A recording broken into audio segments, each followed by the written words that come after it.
Welcome, ladies and gentlemen, to Insects and Giants, written by Clyde Santana, directed by Herman LeVern Jones, and thank you for tuning in.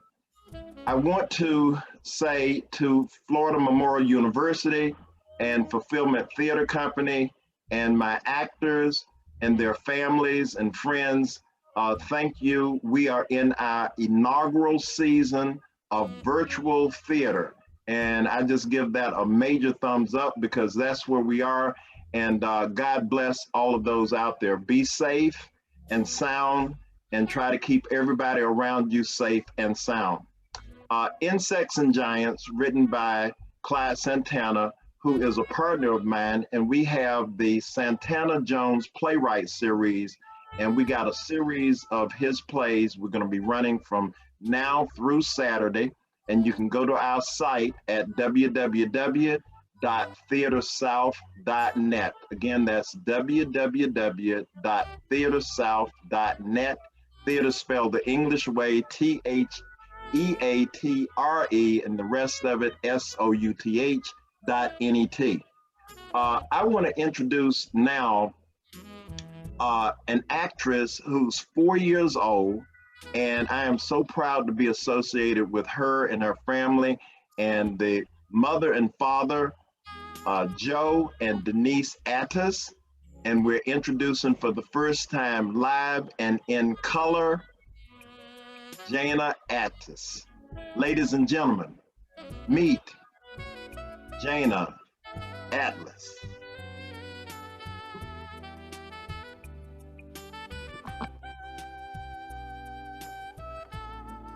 Okay. Hello. Hi. Hi, everyone.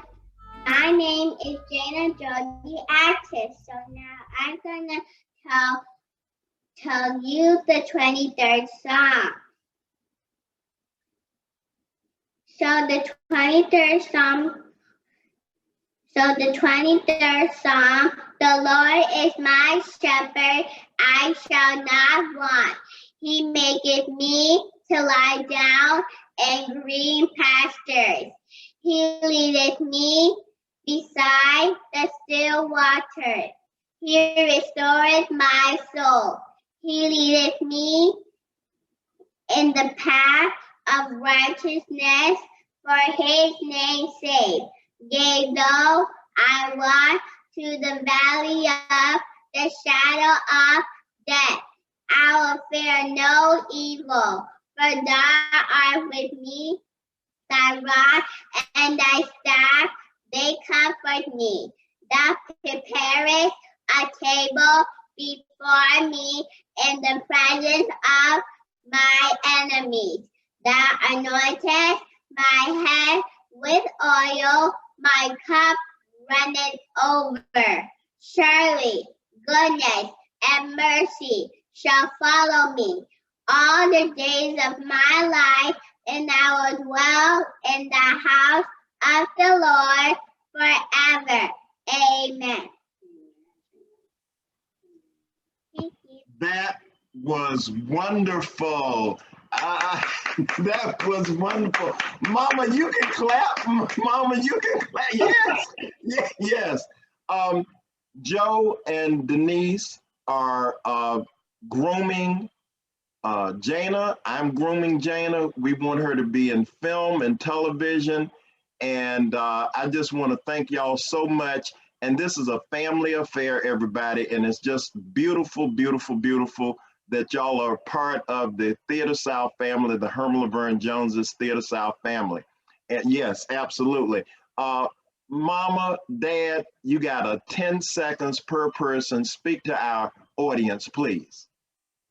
Well, we just want to say thank you very much. I'm Denise Attis, the mother of this beautiful baby girl right here.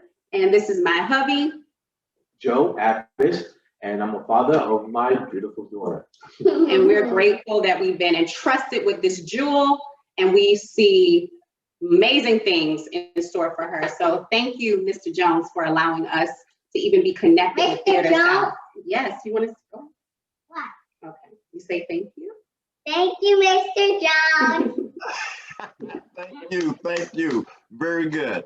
Okay, next on our display is Amati Chapata. Broadway, television has already been in her path.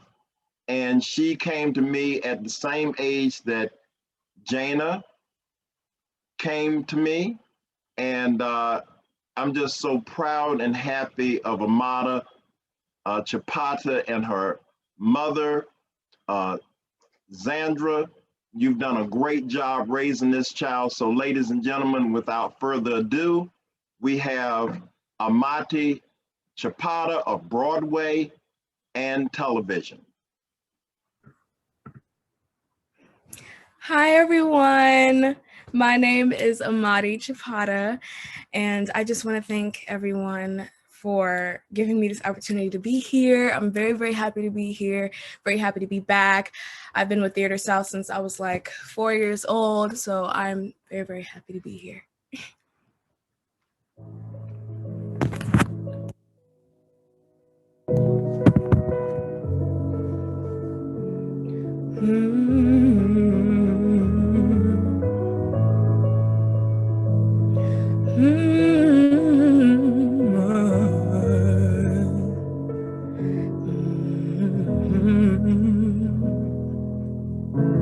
Some people live for the fortune.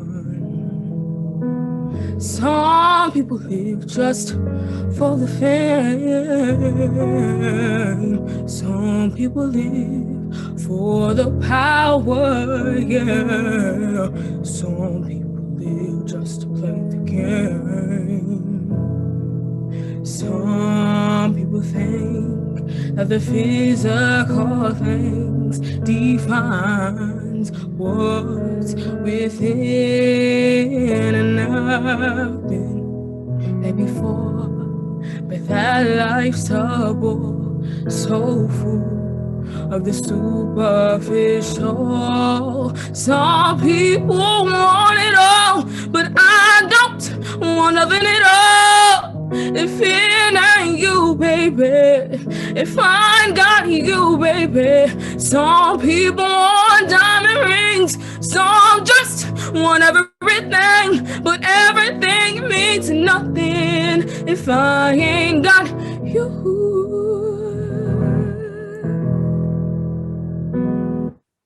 Thank you.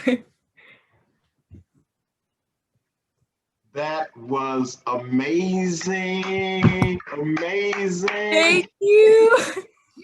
You're so beautiful, girl. I told Amati, when my grandchildren come, they got to look like her. They got to perform like her. I'm just so in love with your talent and your mom. Is Miss Zandra nearby? She is. Miss Zandra, can you join us just for 10 seconds? Mr. Jones, I was not ready to be in front of the camera today. But that is okay. So you hi, everybody. Look at those twins.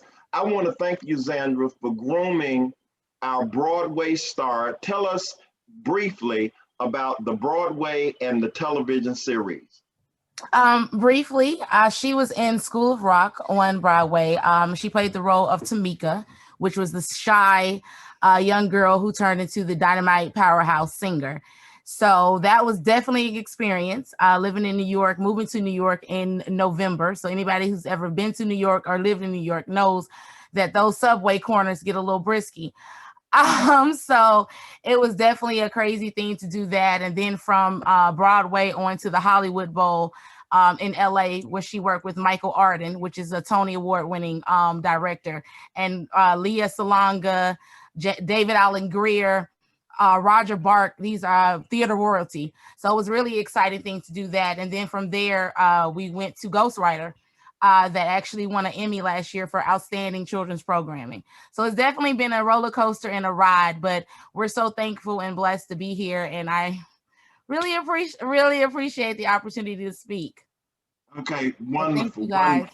Yeah, you're welcome. You're welcome. TheatreSouth, Herman LeVern Jones's TheatreSouth is proud to have both of you. Also, Zandra is going to be performing later on in the week.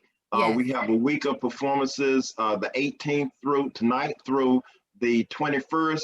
And thank you very much. So now I'm going to move to introducing the play for the evening.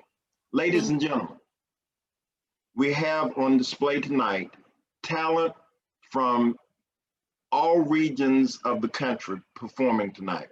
And without further ado, Insects and Giants, written by Clyde Santana, directed by Herman LeVern Jones. Good evening, everyone. My name is Imani. I'll be your narrator for the evening. Insects and Giants, a 2-act play by Clyde Santana. Premise: on the eve of his retirement, a frustrated undercover officer reflecting on some of his past experiences questions his decision to retire and to return to his family and his artistic life, or to continue to work undercover for his former bigoted supervisor. Cast: Charles Wilson.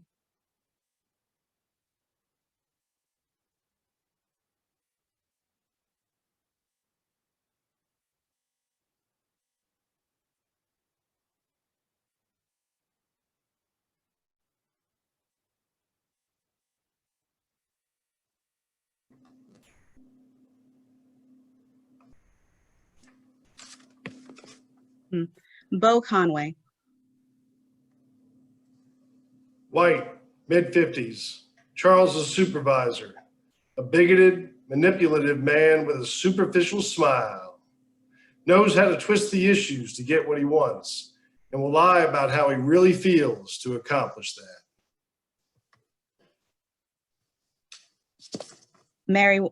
Marion Wilson.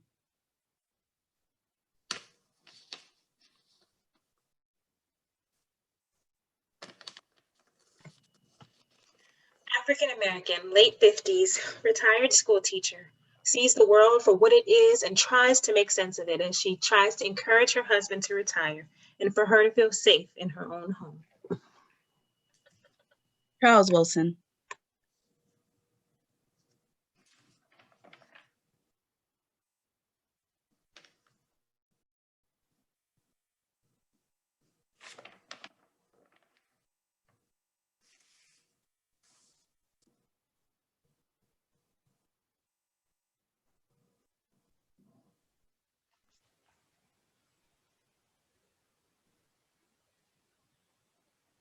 Before he became a special agent.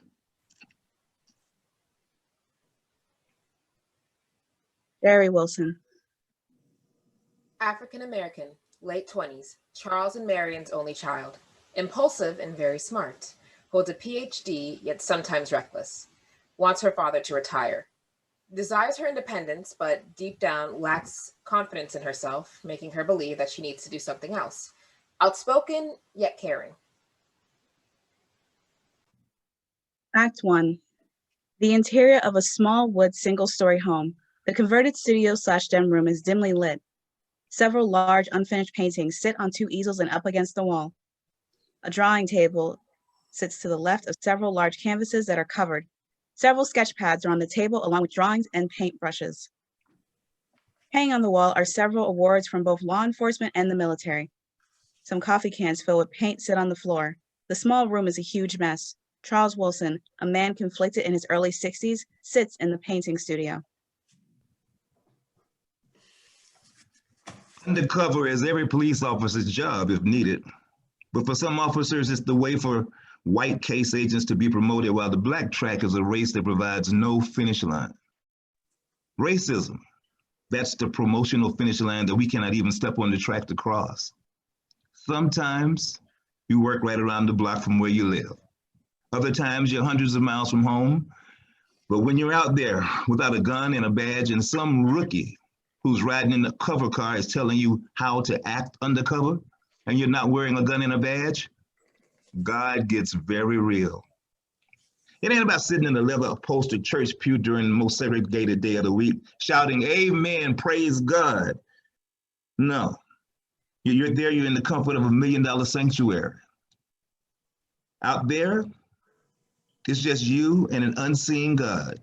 And the only way to know he heard you is when you exit the target's location and nobody shot you.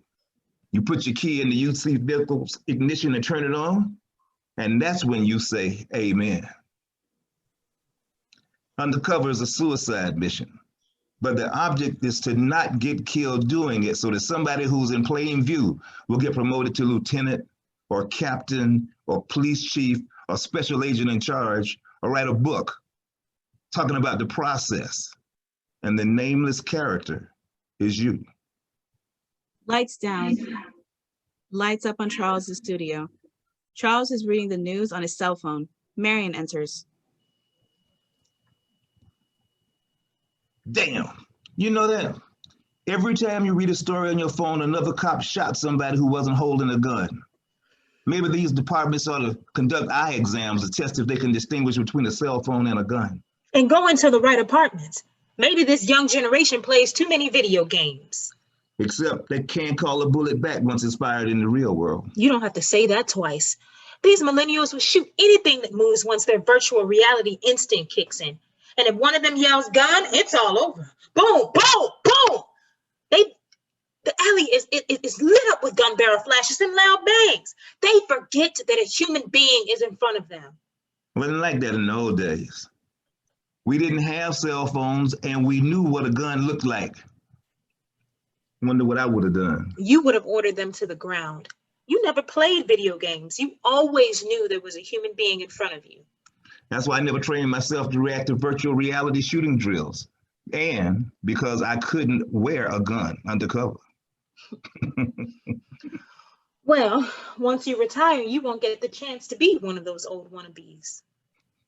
Not planning to get in trouble for shooting at anything that moves. You see my glasses? I had them in the room. No, you left them in the kitchen. You fell asleep sitting at the kitchen table. Don't you remember?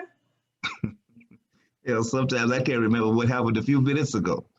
That's why I married you, so you could fill in the gaps when I can't. Well, you better hope that you don't need those gaps filled in immediately all the time, because you'll be on your own with the unfilled gaps. You still in front of that computer? I don't always sit in front of a computer.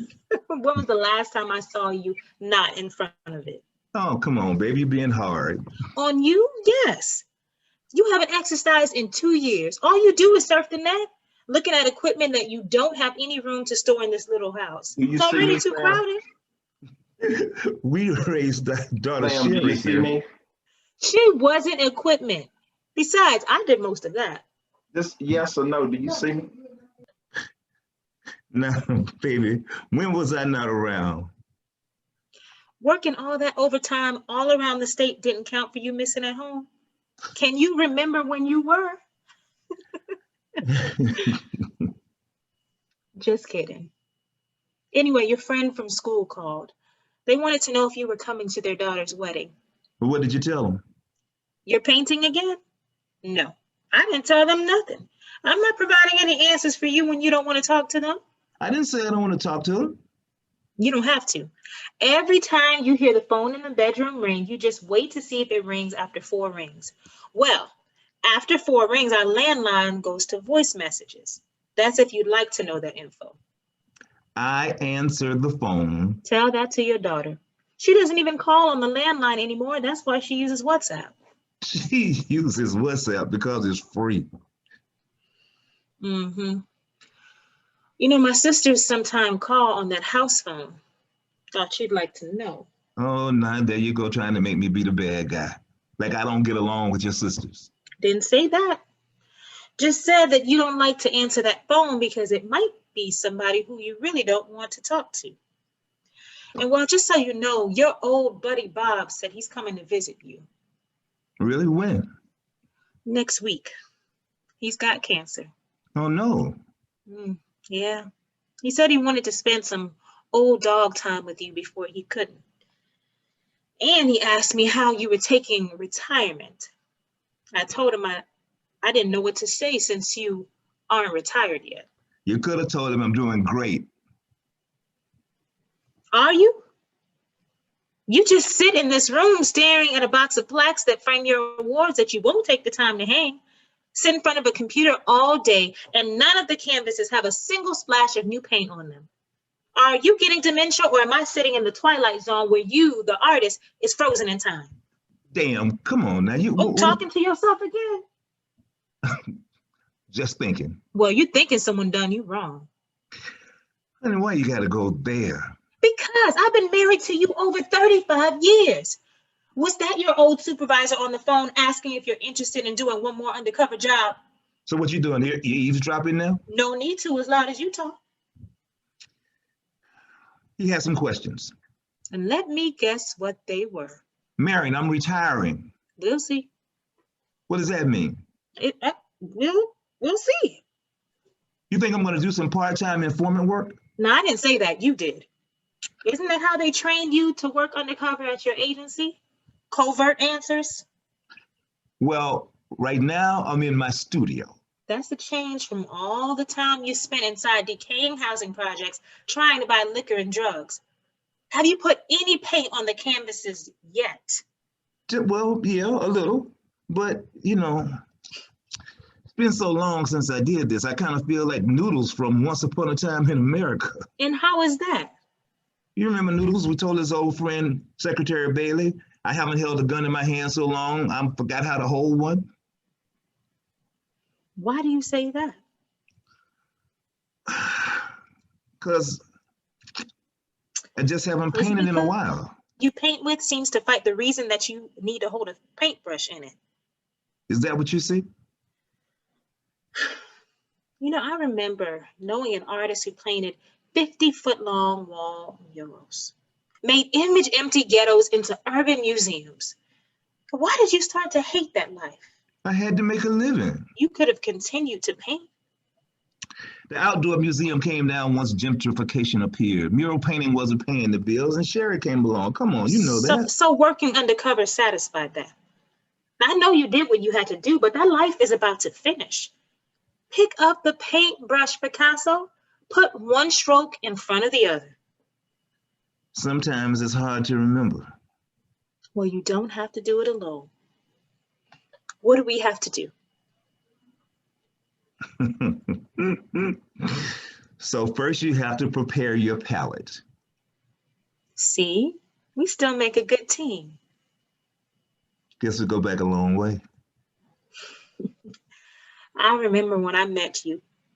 You used to wear those funny colored pants and shirts. It was no secret what ghetto you came from. But you were proud of who you were. You don't seem proud anymore. You need to get back to that Charles, the one who loved color, especially ours. I am. I'm getting there. I'm getting there. Oh, not fast enough. Now just remember that when your old supervisor comes by to ask you to do some work. It seems like the only position he had for you to play was a hobo, a bum, a junkie, and a thief. And that's a long way from that great Catholic school education you had. I have fun painting. Where are you going? To the hairdresser. Now, I don't need to look like I'm going undercover, too. Marion leaves the room. Ooh.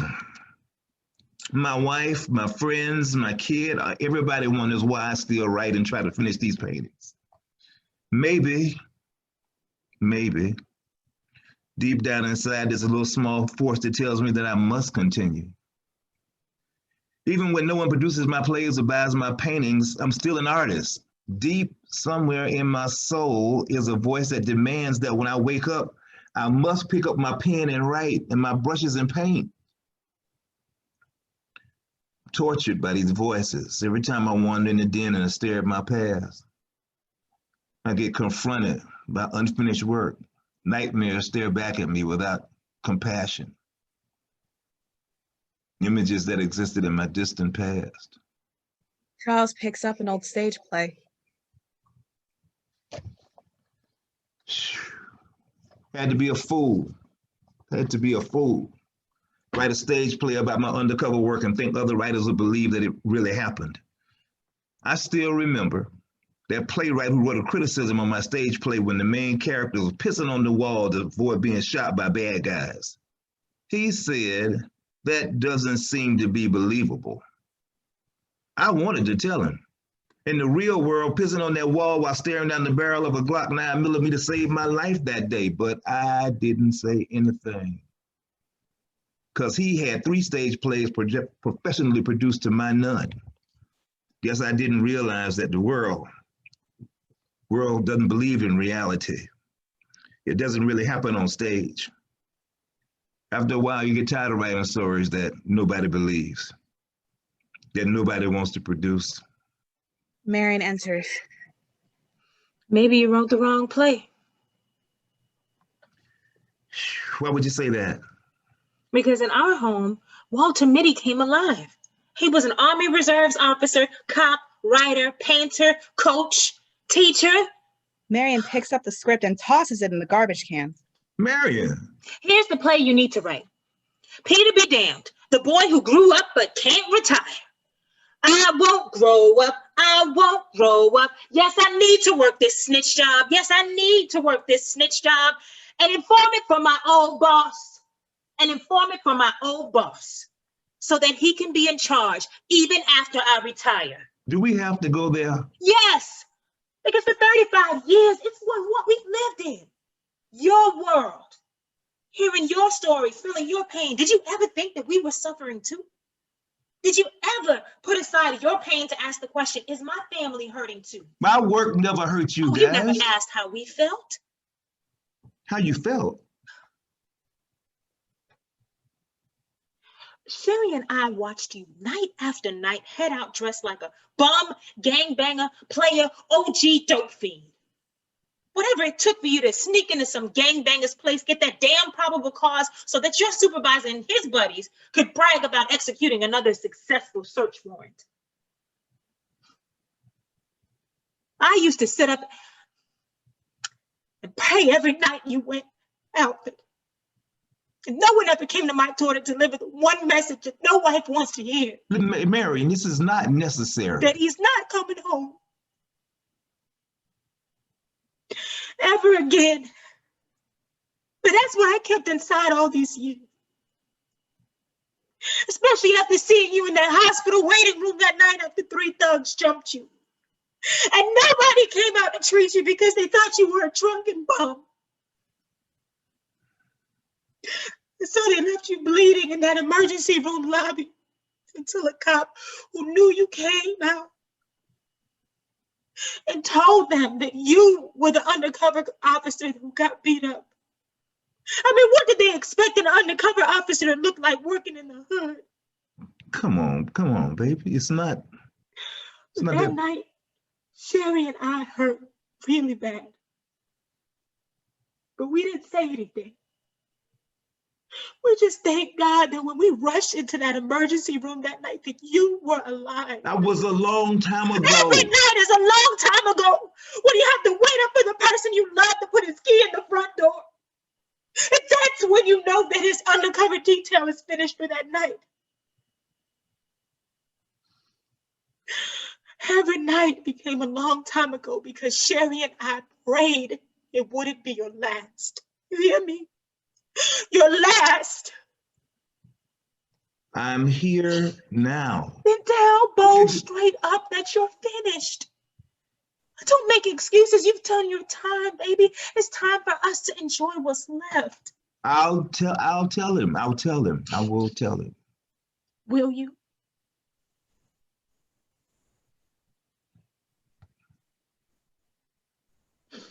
Yes, I will.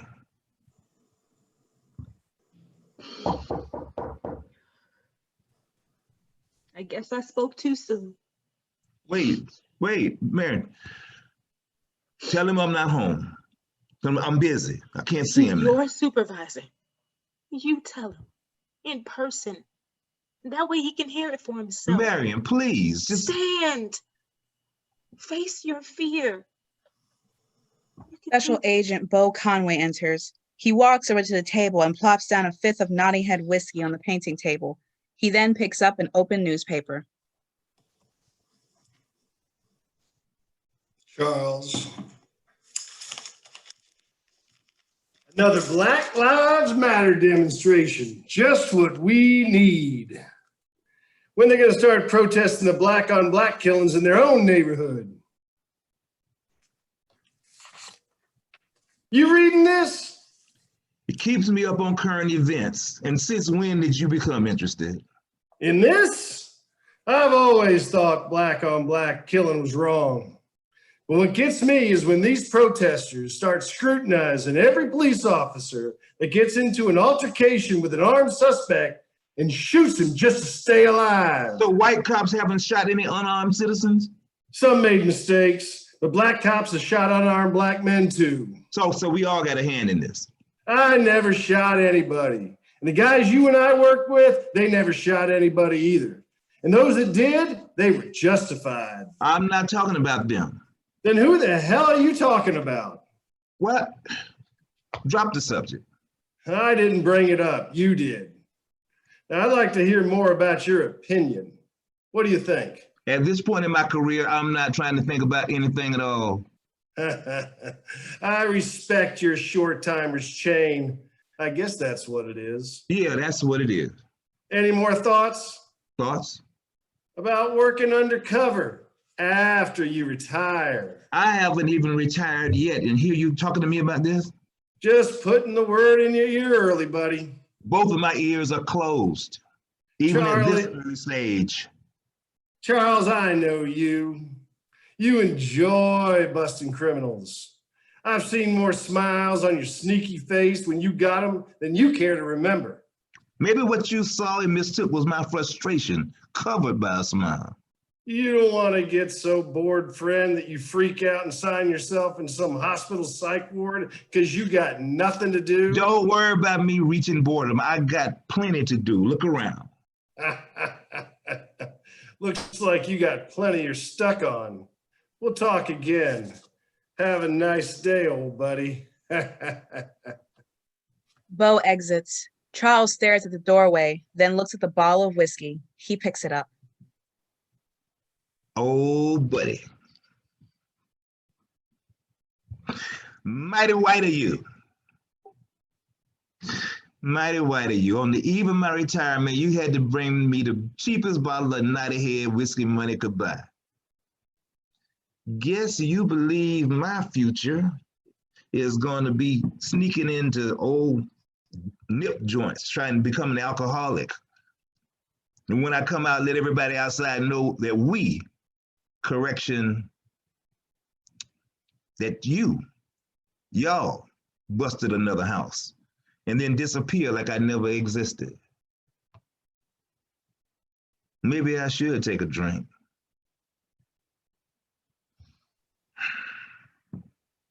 There's a knock at the studio door. Charles hides the bottle in a box filled with paint jars. Lights down in the studio. Lights up. Sherry, 30 years old, a strikingly beautiful African-American woman dressed in a sweatsuit and running sneakers, enters. Hey, baby girl, where you in such a hurry to get to? Didn't you hear the news? They arrested this black man at the Pizza Spot restaurant because he was sitting at a table and wouldn't buy a pizza. Did he take the time to think that each table pays a portion of the lease? It pays the utility bills and the food costs? Dad, he was arrested for nothing. You mean for buying nothing? Since when is that a crime? Taking up a table and not buying anything is loitering. Yes, it is. Well, didn't your generation loiter at the lunch counter demonstrations? Honey, we sat down, had our money in our hand, and tried to order food. Now, we intended to pay for something, Miss Know-It-All. We weren't trying to prove that we can enjoy a free seat at the business owner's expense. But you occupied one. To buy something that was available to the public. Now, my money was on the table in plain view, young lady. Well, his seat was available to the public. To him, he shouldn't have been arrested. You know, if your generation keeps it up, soon you'll all be sitting at home. Ah, yes, at home. You don't have to buy nothing there. you can just sit for as long as you like. I remember getting kicked out of crack house for not buying something one time. Hearing one of the women inside say, damn, they let anybody in here. Dad, this is serious. Wonder what happens when a person enters a movie house. Should you have to buy a ticket if he's only going to sit there? And watch? I guess he could just see the movie for free. Because he's just sitting. Don't cost nothing to sit. Yeah, just sit, surf the net, tweet on your cell phones, your laptops. That's all you need to do, according to this generation. Look, as soon the whole neighborhood will take a free seat and then close the movie house. Look around. How many movie houses do you see in the hood? That's why there's video on demand in your house. Mm-hmm. Can't get arrested for watching VODD, and you can do any damn thing you want to do, and nobody gives a Charles, It's not funny. Well, I think it is. Listen, some actions speak out against injustice, others are just rebellious behavior. Marion picks up some recyclable grocery bags and heads towards the door. Now where you going? I'm going to get some original pizza from Mama's Italian pizza shop. Now, don't worry, I won't get arrested. There's nowhere to sit. It's a takeout place. But look, if I'm not home in 50 minutes, Sherry, go down to the precinct to check if I got arrested, okay? And if so, can you bring me the bail money? Marion exits. She stands outside the front door, alone. You know, before Sherry got so educated, we used to laugh every day. Sometimes about nothing, just laugh. But education can change a person, especially when today's kids have no concept of what it took to get them to where we are today. But that's what happens when you live in a Facebook world. And they can't travel back in time to see what it took them to get to this point in time. Charles, I think it's time to retire before you get too involved in today's nonsense and get hurt. We used to do things because of the movement. But today's youth, it's because I want it to be my way. And I tweet if it isn't. Lights down, lights up. Several days later, Sherry enters. She's upset. She paces back and forth in Charles's studio. Charles watches. I'm thinking of not going. In fact, I'm not going. You got 3 degrees and you're staying home on the most rewarding day of your life. I didn't like that school as an undergrad, and I certainly don't want to go back as a postdoc. So you'd rather stay unemployed. You made me go to that dumb school. And you finished. You went a lot further than all your sorors and your girlfriends did. Well, at least they had social lives. Now several of them are single mothers working pouring coffee at the coffee shop. I don't remember you sending in my money back saying I can't spend it because I'm staying home. Not liking something doesn't mean you stay home.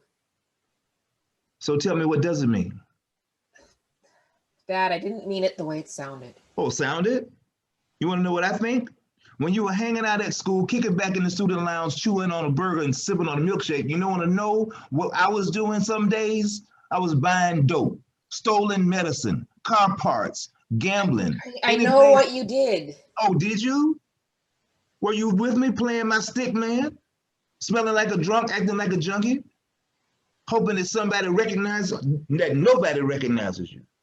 Were you with me, stick man? Dad, please stop getting upset. I'm not upset. I'm disgusted. Disgusted. I did what I did to send you to school, and now I didn't count for diddly shit. After 10 years of school, you owe nothing and nobody. And the best I get from you is I'm thinking about not going to graduation to get hooded. It's my hood. And my labor. Taking risks to get you there, always thinking that some night some young thug would recognize me and it'd be all over. You didn't have to. Oh, but I kept my eye on the prize. Because that overtime paid for the tuition that turned into a day that both your mother and I could be proud of. We could say, our daughter, she did it. She'll never have to walk into a group of cops and they look and say, can you look ghetto? Get into this place that I've got complaints on? Walk the walk, talk the talk? Sherry steps out of the room. What's the matter? It get too hot in here for you? Shit. Now I gotta hear Marion tell me how I pissed her off again. Charles picks up a paintbrush and palette, dabs some paint on the canvas mounted on the easel. Moments later, Sherry enters the studio, smartly wearing her cap and gown, soon to have her PhD conferred on her. Hey, Dad. What? How do I look?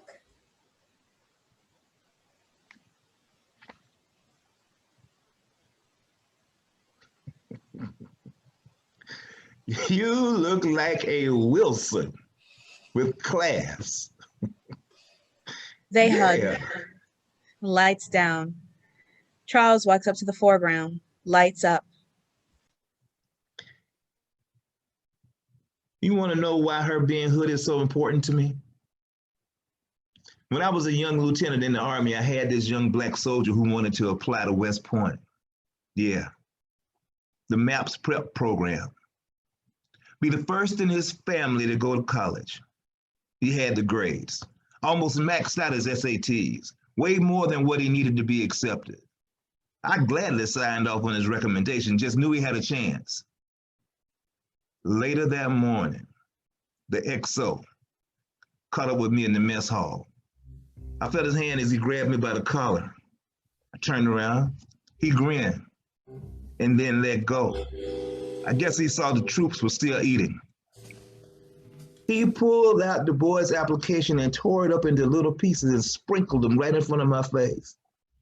And just turned and strutted away. After that, this stellar performer soldier started messing up. Got in all kinds of trouble. Finally, he was kicked out. I always remember that day in the mess hall. It was the beginning of his end. It's why I feel so proud when one of us finishes. In spite of all the applications torn up in our faces, we finish. Get it done. Charles sits down in his chair and stares at his painting, then drops his head down. Sleep sets in. Flashback, nightmare. Lights dim. In the foreground, several shadows move in the darkness. It is clear that their faces are white because they wear a white mask. A sign partially reveals the words of University of. A young man sits on his bed. His back is turned to the audience. The shadows step in the dorm room and stare, then giggle, then leave. Charles tosses in his chair. Why you leaving? I got 2 beds in my room. Go on, walk away. Walk away. I don't need any of you as roommates. I'll stay by myself, by my nigga self. You hear me? My nigga self. You took my mother's chance, you ain't taking mine. Only my smell will be in this room, only my smell. End of flashback. Charles awakens. Marion enters. She sees Charles. He's shaking. Are you okay? Had a bad dream. I don't even remember what it was about. Some dreams need to stay forgotten. That way they can't hurt you anymore.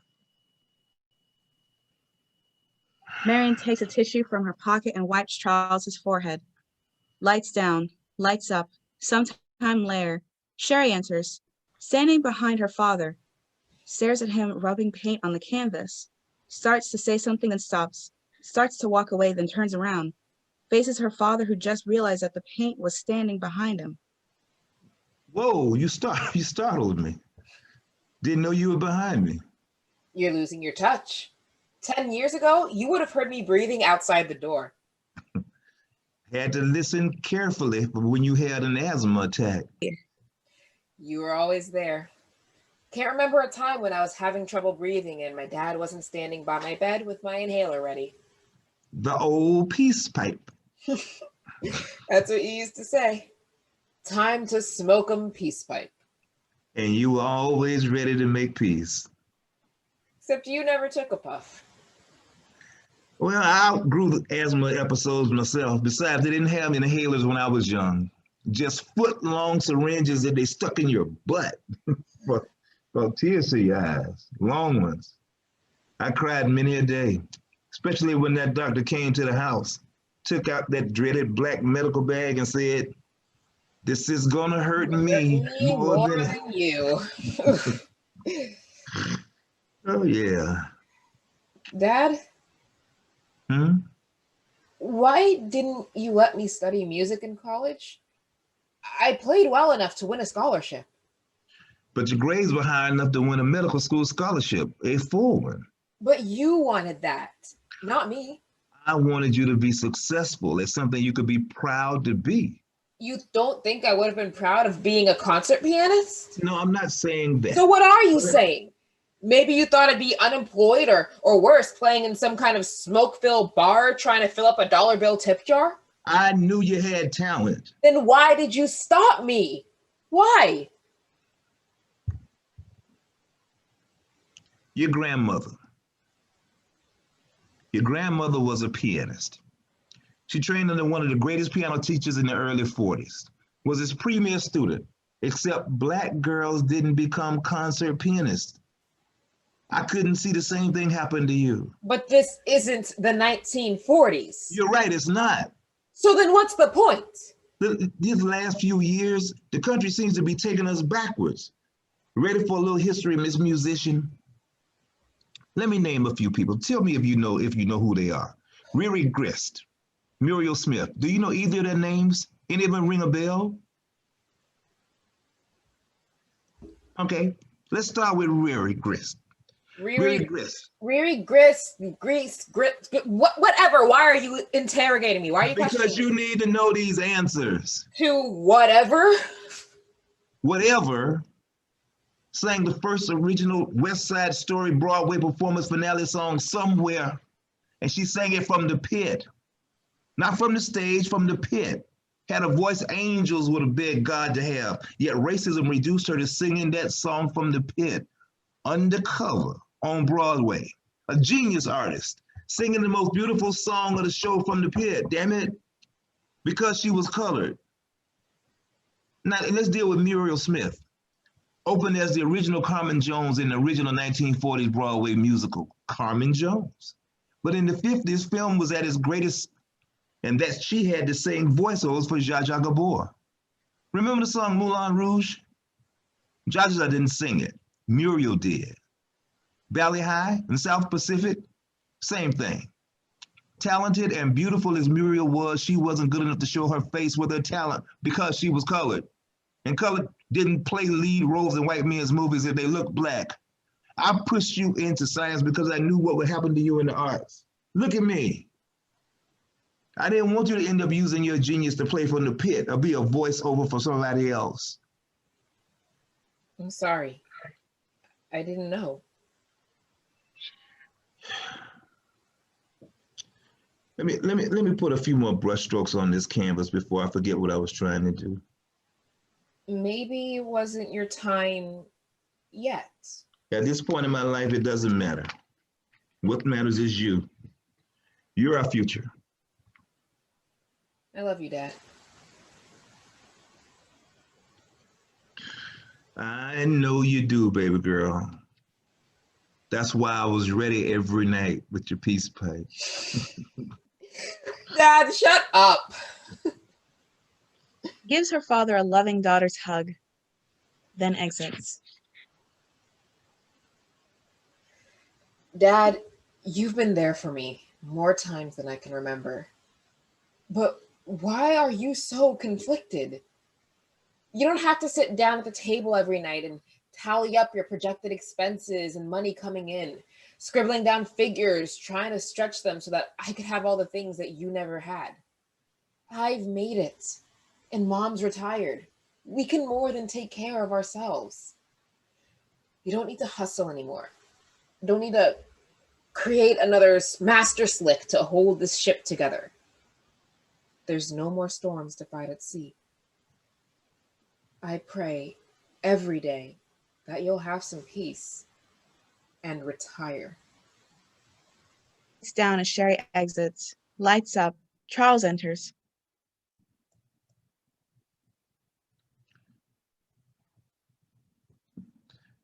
Sometimes you have to look back on life and smile at your small successes.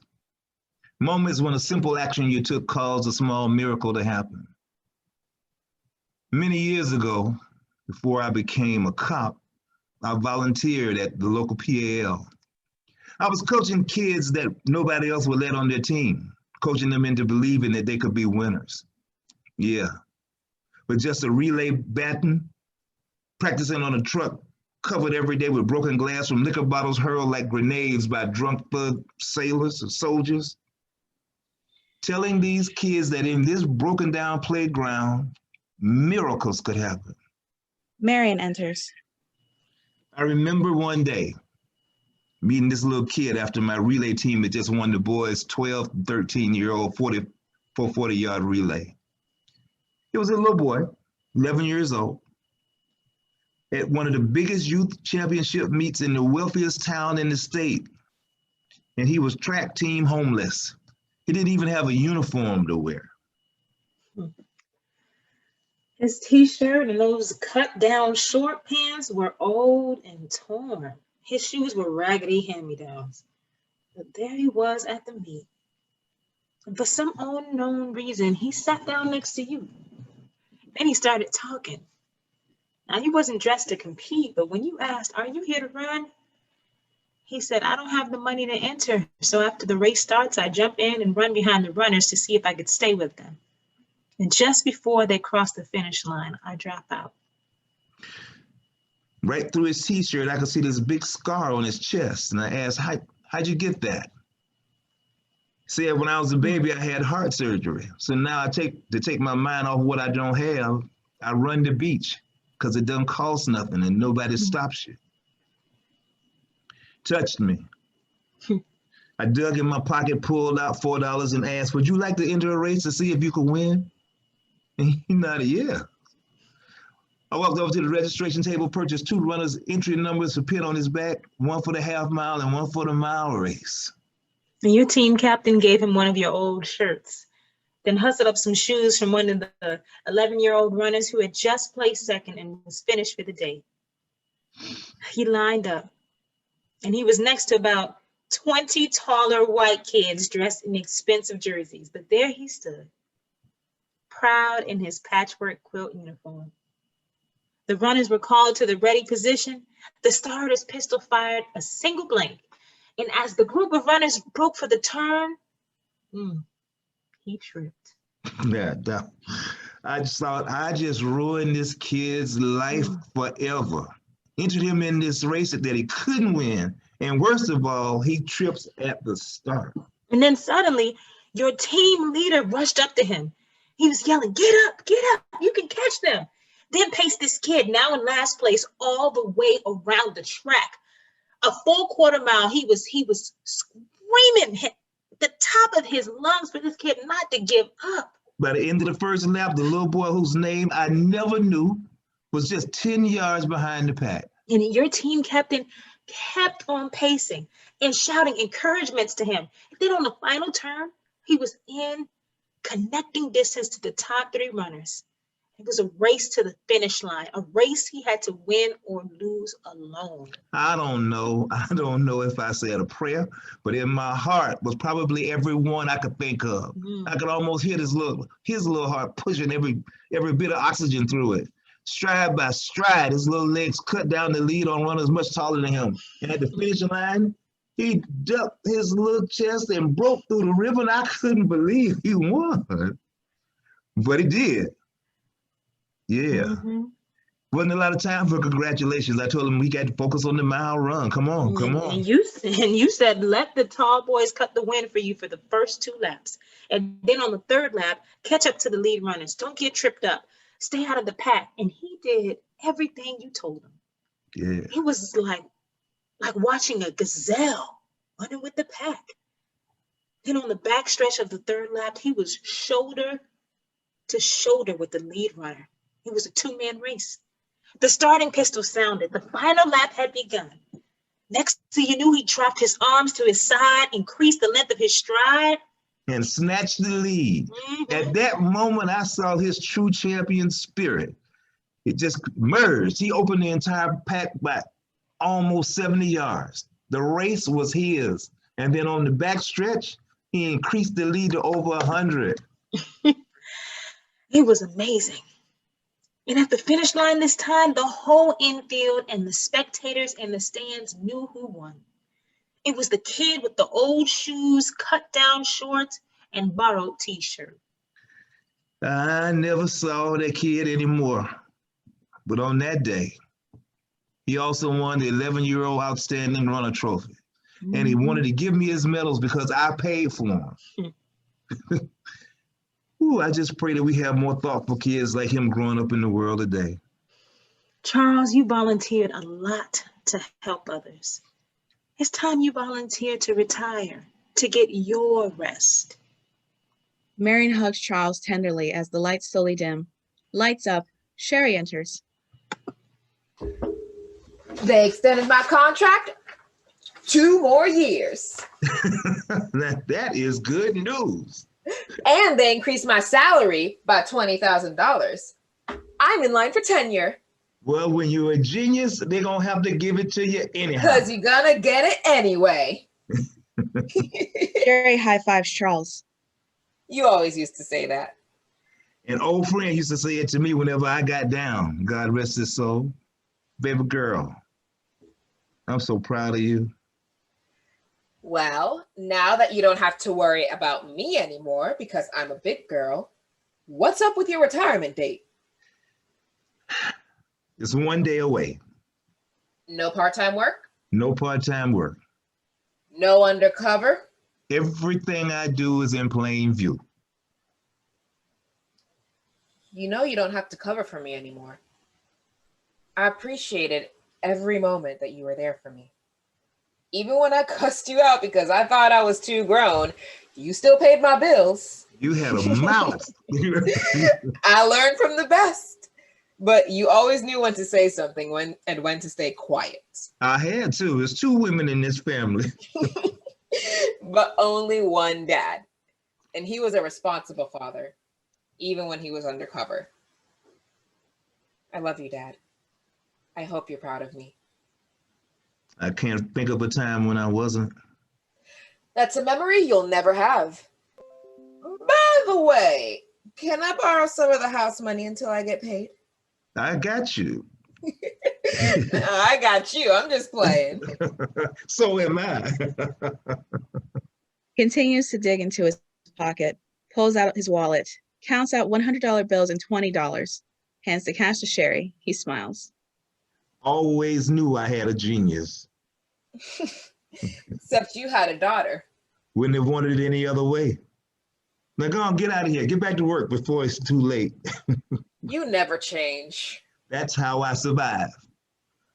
I knew I learned from the best. Just took me a while to understand that. Sherry kisses her father on the forehead, grabs her laptop shoulder bag, and slings it over her shoulder. Sherry exits the studio, lights down, lights up. Several hours later, Bo stands outside the front door, a fiendish smile on his face. He pulls a cigarette out from the open package and lights it.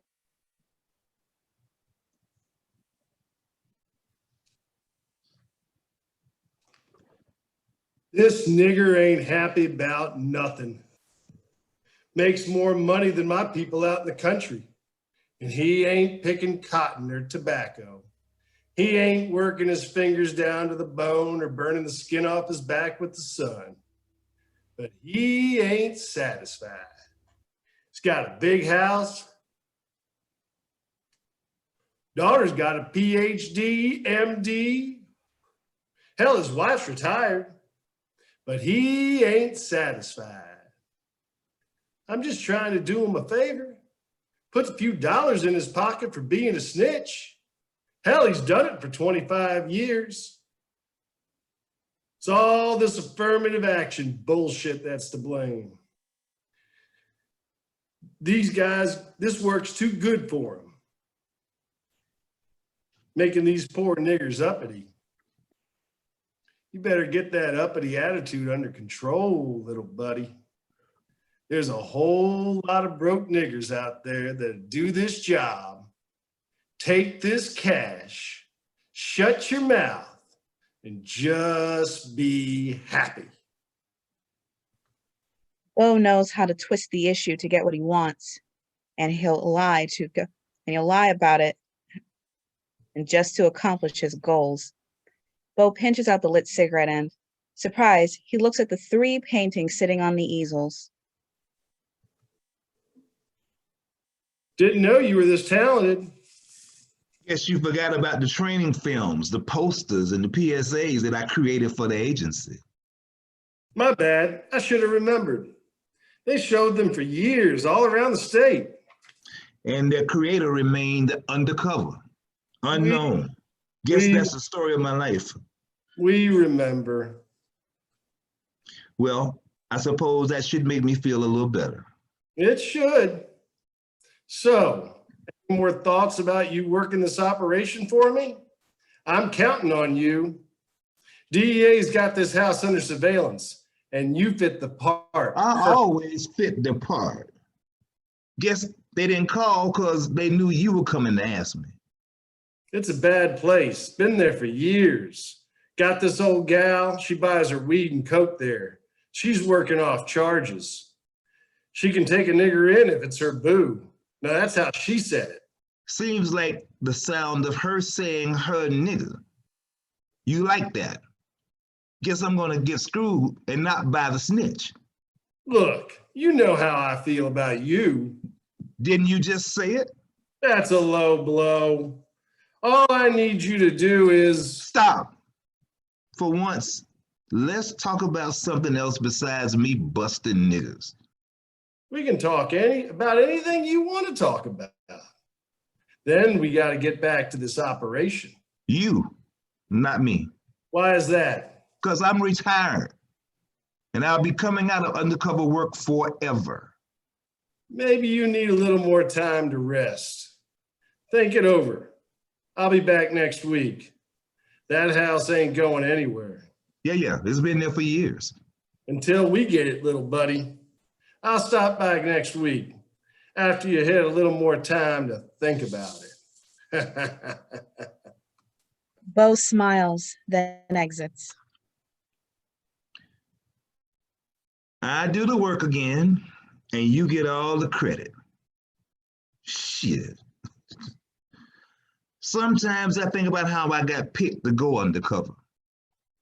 Usually white supervisors look around. They scan the room for a black officer who can look colored, who can walk the walk, talk the talk. It's not the same criteria for whites. For them, it's, yeah, he's white, but he looks too conservative. He looks too religious. He looks too professional. He looks like he can't play the part. So if he meets any of those conditions, he's not going undercover. That covers about 90% of the white cops. The last 10%, I feel for you. I remember my first undercover assignment. My case agent stopped me outside a Target house suspected of selling dope, liquor, prostitution, conducting a gambling operation. That's a mouthful, right? Mm-hmm. I didn't have a choice, and I didn't even look the part, but nonetheless, because I was colored, I found myself standing outside the house waiting to get in, praying I'd get back home safe and in one piece later that night. Door opened, houseman said, I don't know you, but what you want? Said, bag of weed. You said, come on in. I saw several guys inside playing cards, and one of them thought he knew me as a cop. He started grabbing his money off the table, getting ready to run out, and now the houseman asked me, he said, no, you gotta go. And I exited. 3 of the guys followed me out, about 100 yards behind me. That's when I realized I was alone. My cover team was nowhere in sight. What to do? I just reached down and picked up a rock and threw it at a car. And then one of the guys said, he crazy. Whew. They broke off. A few minutes later, my cover team came back. They had gone to get a snack. While my life was straddled between life and death, they went to get a snack. That was when I first realized that they were the giants and I was a lonely insect, an ant. Charles picks up a brush and jar. He mixes the paint inside the jar. Lights down. Marion enters, looks around at Charles's studio, notices small baby jars filled with paint. She picks up and studies one jar. Well, you're mixing paint. That's a start. Must be an intense thought. Oh, I'm sorry, babe. I was just thinking. Seems like that happens every time Bo comes by. Baby, he's not your supervisor anymore. I know that. No, you don't. And that's why you're upset. I see it in your eyes. He only comes by when he needs something. So what does he need you to do now? That's all you think he stops by for? Friends stop by after work, not during.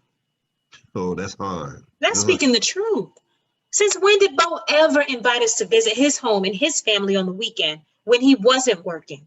He works weekends. To bring his wife and kids by to just say hello. You know, you want to know the truth? Marion, please, not Because now. it wasn't about friendship. It never was. It was about him driving his mule, you, to plow more investigation fields. And in your case, you collecting more evidence that he couldn't get. Evidence in cases that he needed to get promoted to be your supervisor. You built his collection of search warrants for him. It was teamwork. Oh, and he became your boss. It wasn't teamwork when your applications for promotions got turned down by his supervisor buddy that he had lunch with every time he came to visit the regional office. I filed the EEOC. Oh, and it went nowhere. After they assigned your case to their colored EEOC Make It Right Fed, who told you that the documents needed to prove your case were destroyed, you would have reached the same conclusion having the KKK investigate your case. I did everything I could. Everything? You could have left. And they never would have dealt with the issue of discrimination. At least my complaint resulted in them having to hire more minority agents. While you were passed over for promotions for the rest of your career? Bullshit. You're still looking at a solid white wall. It's not even meant for you to see through it. Just do what's ordered. Ask no questions and don't ever question the obvious. Look, you finished? No, you are. When you started working undercover, the gangbangers could only describe you from their memories. Now they take your picture with their cell phone, put them on their Facebook pages, and send them all over the world. And everybody can see you, your family, and where you live. You'll never be invisible again. It's over, Mr. Undercover. Over. And your biggest problem is that you don't even know when it is. Oh, I don't? We've gotten old, Charles. I see it in your face every day. I thought that once you retire, you stay home, enjoy yourself, travel, spend some time going places with me, visiting family, seeing things we never saw, but not. Marion starts to hand Charles a bundle of vacation brochures, but stops, drops the bundle in the garbage can. She shakes her head in defeat. What? What is it? Never mind. It's just my fantasy. And you have a decision to make. What's stopping you? Stopping me? From doing some things for us. And you have a gift. You need to develop it. Isn't that what I'm doing now? No. You're just going through the motions. You see, these raisins have been out of the sun for almost 30 years, waiting for you to do something before these canvases rot out. And now you hate to even look at them. Miriam, they're on the easel. Oh, to bullshit yourself. But deep down inside, you still want to work for the agency. When have you heard me say that? Oh, I hear it through your actions, your indecisions.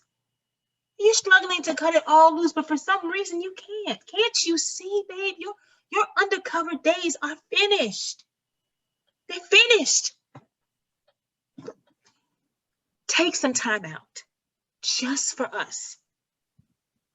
When I see you tell Bo not to come here anymore, trying to get you to work as his snitch, then I'll know you're finally retired.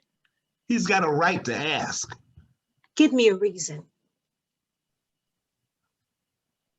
Look at our communities, the violence, the killings. But you're just one man, Charles.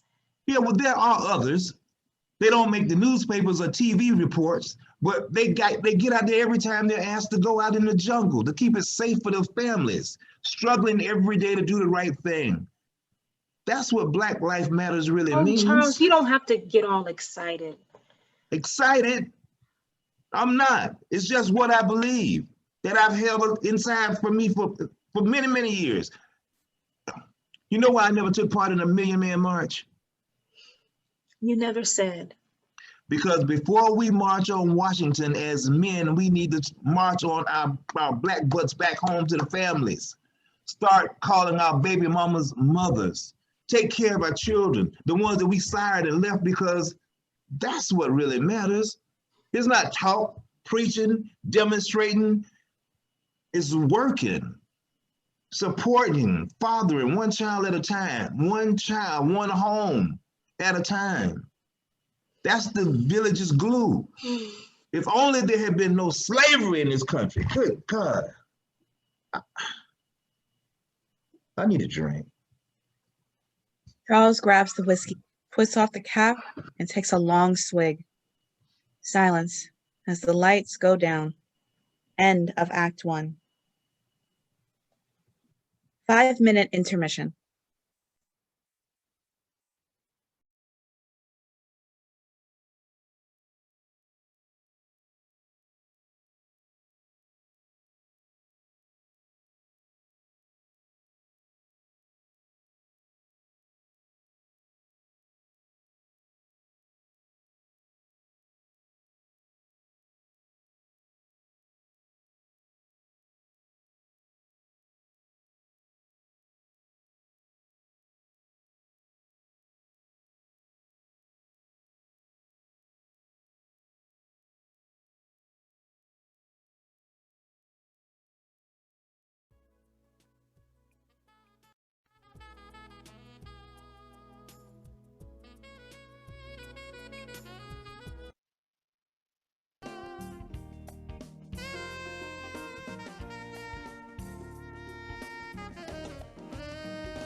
It's under Theater South.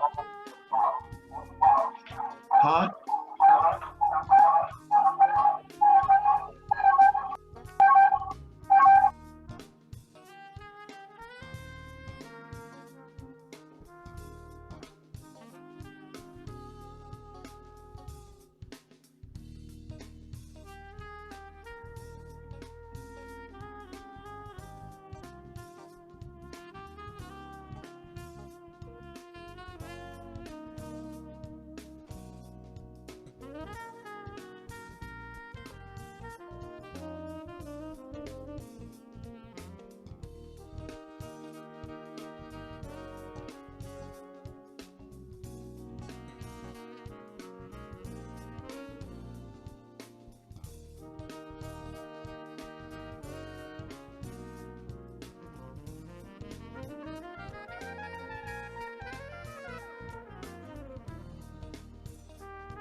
Act 2. Charles stands in the middle of his studio. Deep in thought, he turns to look out at space. His paintings are behind him as he speaks to an imaginary audience, hoping someone will agree with him.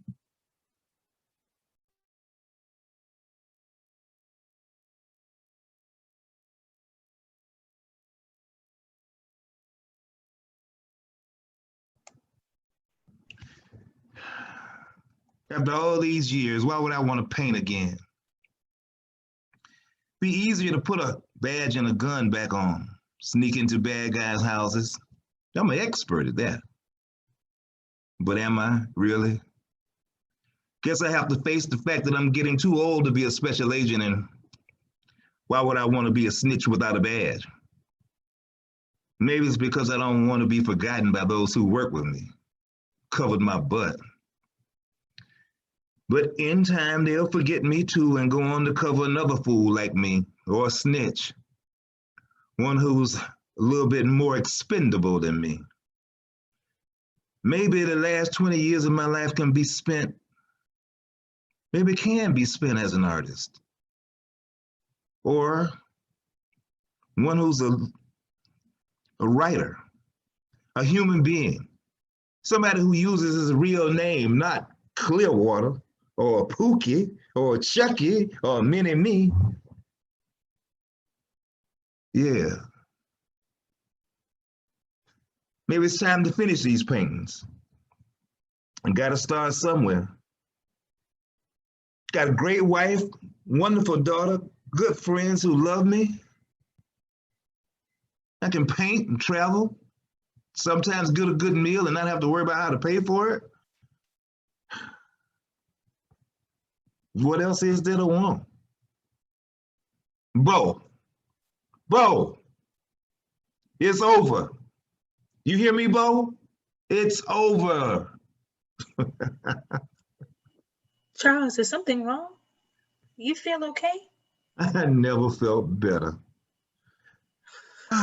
It's good to be alive and standing. Honey, what would you like to do? Me? Yeah. Maybe we could take a trip, a vacation, go somewhere where you don't have to wear that gun. That's when I know it's truly over. Wait, and I earned the right to wear that. That's another reason why you won't feel like you're retired. It's a right I earned by law as a retired law enforcement officer. Oh, Just stop, okay? We don't get to do nothing. You work all the holidays, do all the shit jobs, do anything Uncle Bubba asks you to do. You can't say no because no would mean that how I feel means something. But it doesn't. It means nothing. You can't arrest anyone and you can't enforce the law anymore. All you can do is wear that albatross on your hip under your shirt and hope you don't spook a real police officer who draws on you because he thinks your black ass is a menace to society. You know, you can take that right to carry and shove it up your ass. Wait. When we go on vacation, I won't wear it. Well, where will you put it? I'll lock it up. I put it in the trunk, in a safe, bolted to the floor. Make me believe you. Okay. You lock it up. You want me. I'll give it to you before we leave.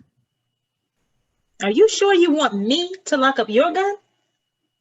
The one you carried all those years and wouldn't let anybody else touch it? Now it'll be your responsibility. And what about Bo? Can't take him with us. Guess we'll have to lock him out permanently. That's for the rest of our lives. You have to make me a believer. You'll be a born again believer. If I lock it up,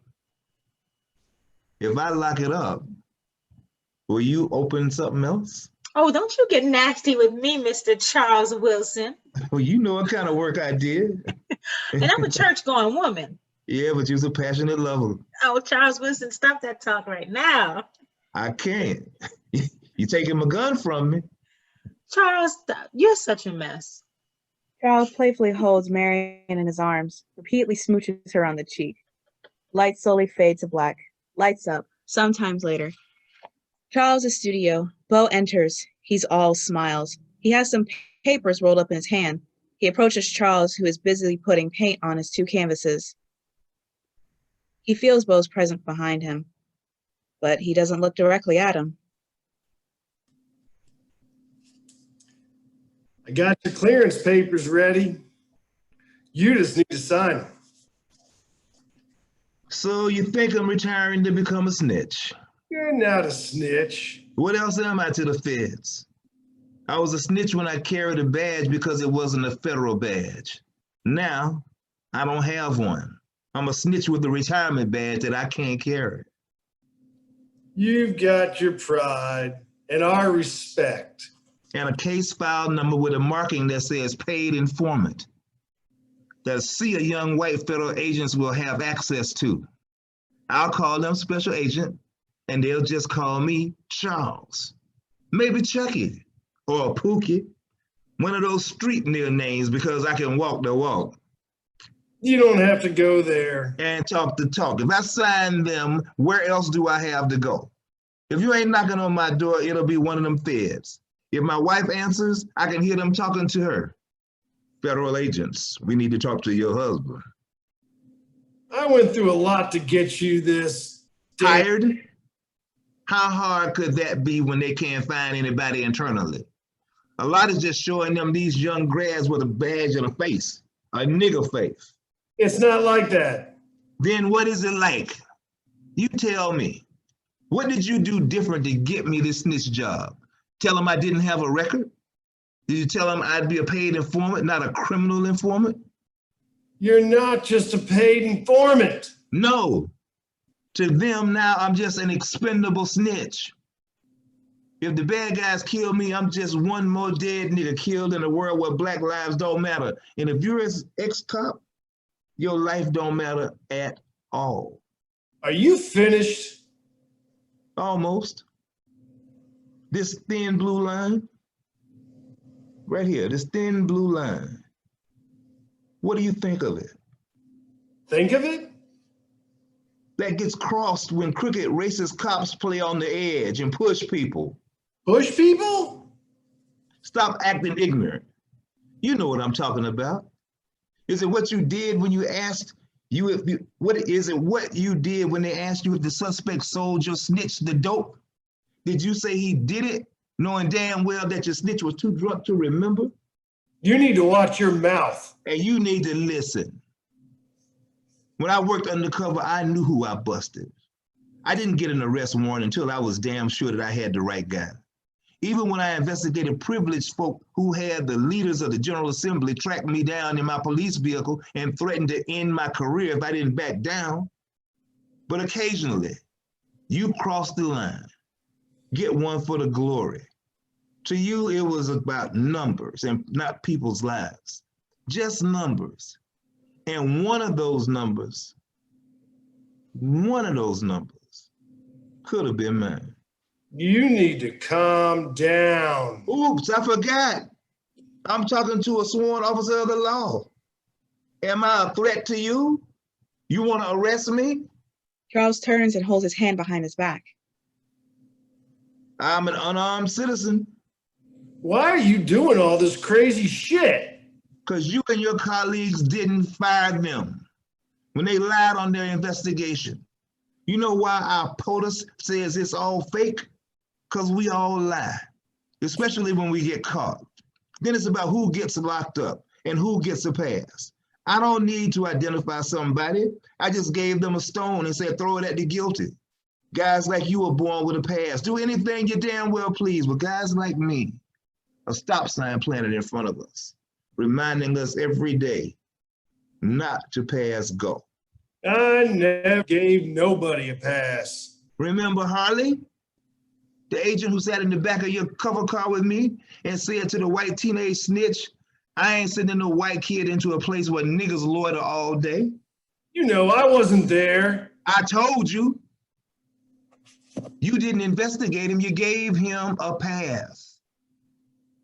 So I'm responsible for every white man in America who uses that word. Your rappers and your people blasted from their low riders every day in every city in America. Maybe because they believe what you want them to be. So now you want me to believe I want them to be niggers.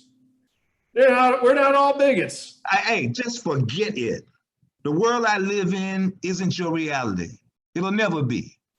They're good white folk. I know, because I live next door to them. I call them friends, not chameleons. I'm not a chameleon. I'm trying to understand why you won't want to help me with this investigation. Because I'm done doing that work.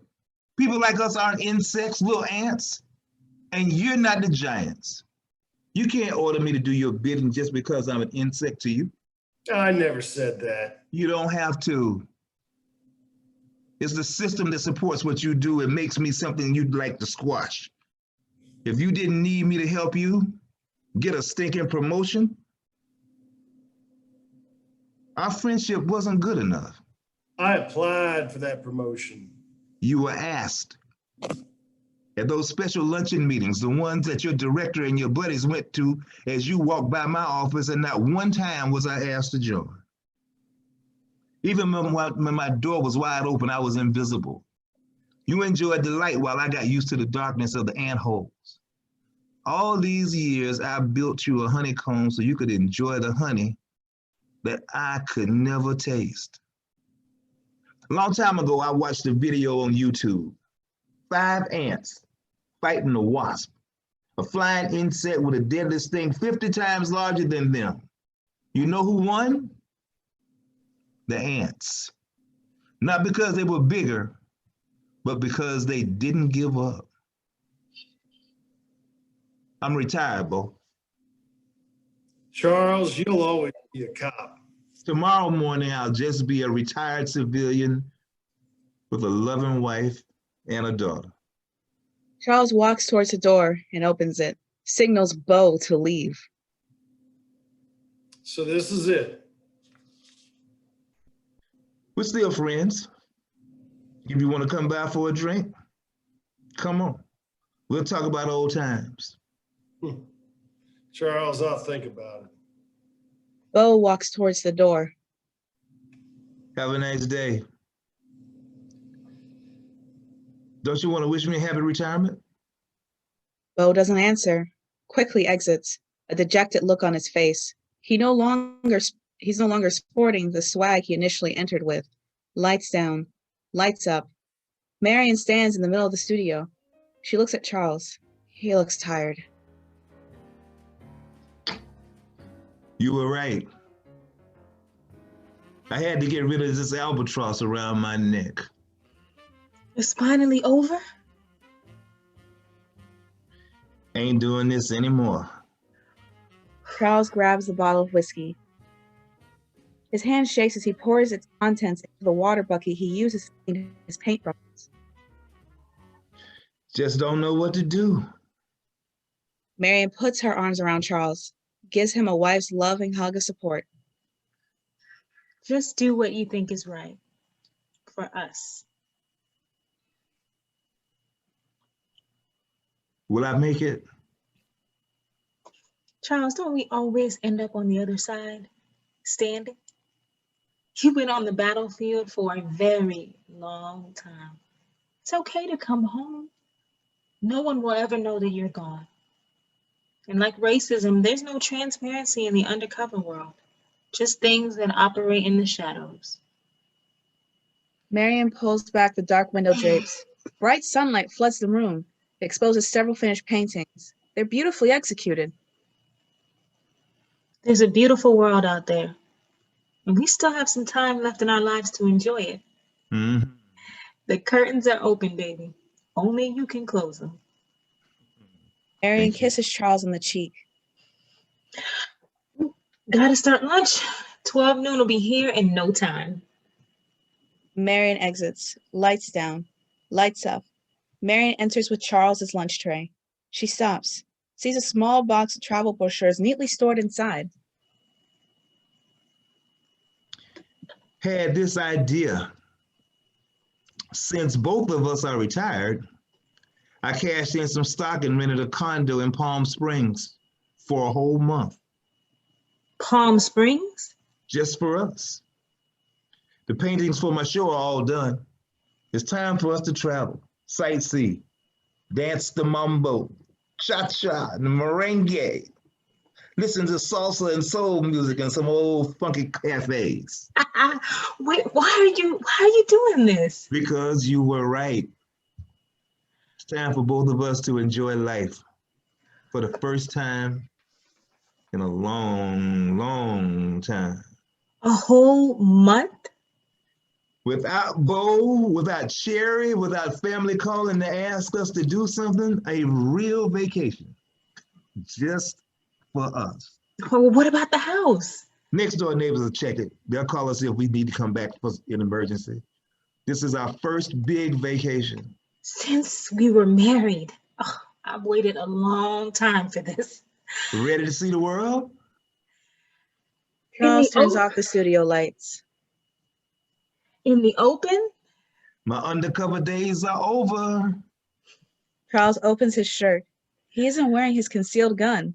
Marion smiles, tears from her eyes. She hugs Charles. Oh, baby. On the way, can we stop in Atlanta? What for? I've never seen the Martin Luther King Jr. Museum. Well, sure, I guess we can fit it in.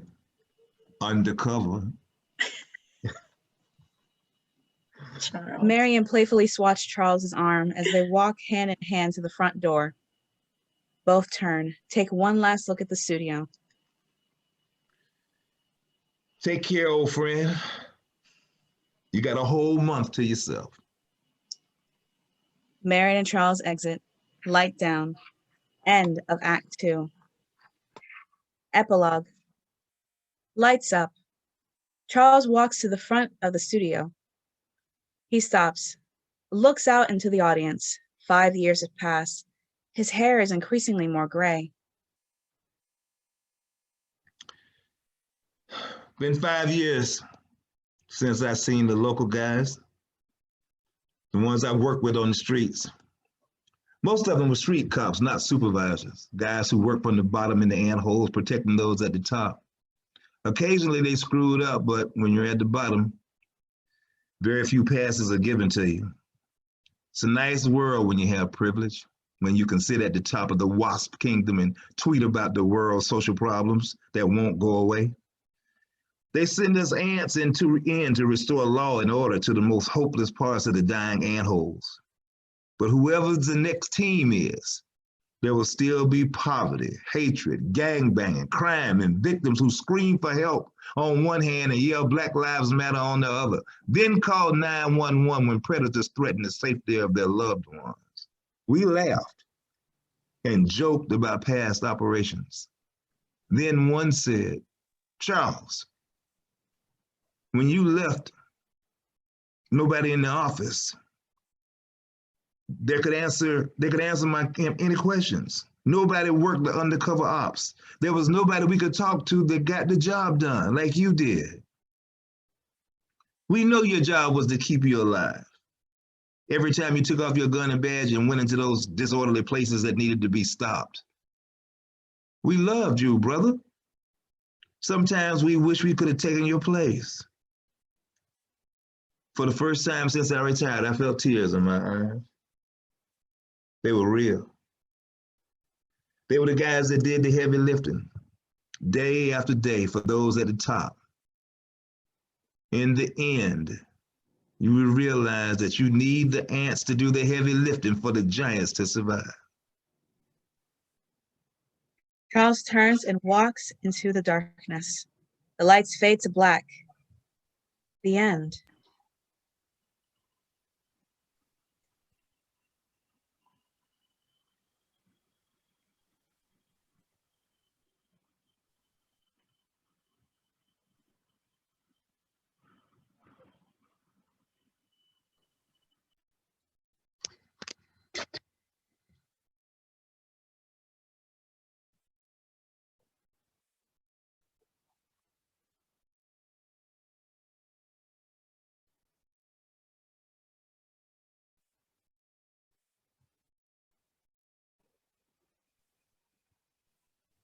I can't come in. That's okay.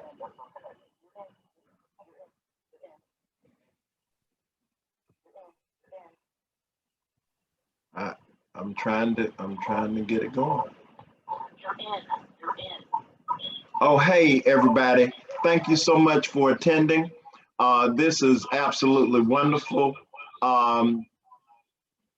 We are technically challenged sometimes, but ladies and gentlemen, this has been a wonderful evening. Please send your comments to info@theatresouth.net, and we will reply, and thank you again so much. Ladies and gentlemen, Clyde Santana's Insects and Giants, directed by Herman LeVern Jones, and a wonderful cast. Bye-bye for the night. Thank you so much.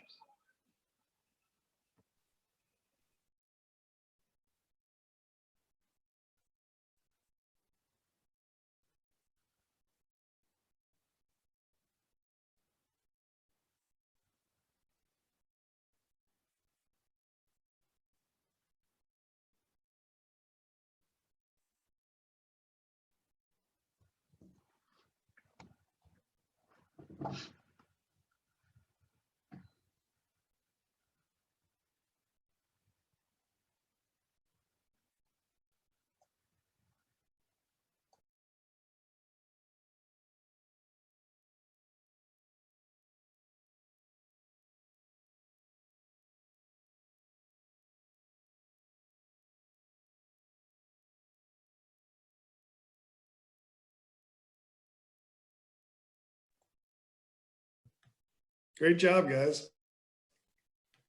Yes, you did. You did a great job. Everybody did. Woo. I know it's always great when it's over, right? I think what I should do is end this meeting. We still have a few attendees. And there are still people in the call. What I'll do is I'll end this and we can set up another one. You're gonna send us a link? Yeah. Okay. I see.